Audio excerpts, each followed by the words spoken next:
20 years ago, it was a completely different beer market. Craft beers were very small. The market for specialty beers was very, very minuscule, and the market for Belgian-style beers was almost non-existent. So it was a very different beer landscape compared to today. Blue Moon, a lot of people don't realize that it wasn't created in a lab with focus groups and all that. This is actually the result of me living and studying in Belgium. So I was there for 4 years at the University of Brussels getting my PhD in brewing. And it wasn't just a little trip through the countryside or anything. It was 4 years being immersed in a beer culture, which was unlike anything I'd ever done. I had fallen in love with these styles of beer in Belgium, in particular the Belgian white style, because it was so refreshing. The traditional Belgian wit is actually brewed with Curacao orange peel, which doesn't really smell like oranges. It doesn't have that bright orangey aroma. So I decided to use Valencia orange peel. And Valencia has this really nice bright orange aroma and taste. The second really big difference is the use of oats. Most Belgian wit beers that you find today don't use oats. I wanted to use oats because number one, they're historically correct. And number two, they give a very nice creamy mouthfeel to the beer, and I really wanted that in this beer. Then the third big difference is that Blue Moon Belgian White has 5.4% alcohol by volume.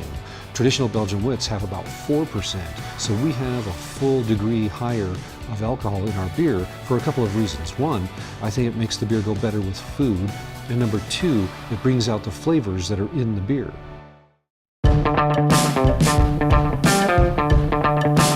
Back at the brewery, we use a special process to evaluate each and every beer that we make. We call it the AATMF process. It stands for appearance, then aroma, taste, mouthfeel, and finish. So the first thing you notice is the nice golden orange color with cloudiness, and the cloudiness is because it's unfiltered for more depth of flavor. In the aroma, you'd smell a really nice zesty orange fruitiness with light wheat spiciness. And in the taste, what we get is a really nice balanced orange and coriander spiciness. And you'll notice that the orange peel gives a little subtle sweetness to the beer. The mouthfeel is smooth and creamy because of the oats. The oats give a creamy body to the beer so that it's not too thin. And finally, in the finish of the beer, you'll notice that there's a long, slow coriander and orange finish. Our beer, in fact all of our beers, I designed them to go perfectly with food. Blue Moon Belgian White is a very versatile beer. It goes very well with seafood, chicken, pork, and that subtle sweetness from the orange actually tames a lot of spiciness from Thai foods, Mexican foods. Surprisingly, Blue Moon goes really well with any kind of breakfast buffet or brunch buffet bacon, sausages with omelets. It's a perfect pairing for virtually anything you would eat during brunch.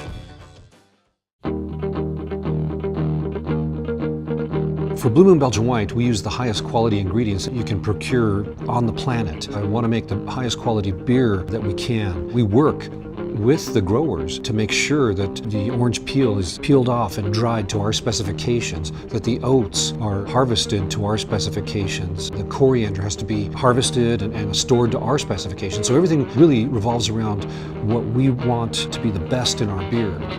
We started in the summer of 1995 testing our beer with consumers at the Rockies baseball games. And we would tell them, would you like to try a new beer? It's a Belgian-style white ale. And of course they would say, what's that? And we would describe and we'd say, well, it's brewed with 3 malts. It's barley malt, wheat malt, and then oats. And it's spiced with coriander and orange peel. So they would say, this is really good. I would say a good 95% of the people gave us that same feedback. And it was the best seller in our pub in the summer of '95. And we knew we were onto something big. Honestly, I never thought we'd get past maybe 10,000 barrels. It was a lot of work getting everything seeded to the point where now we're the #1 craft brand in the United States.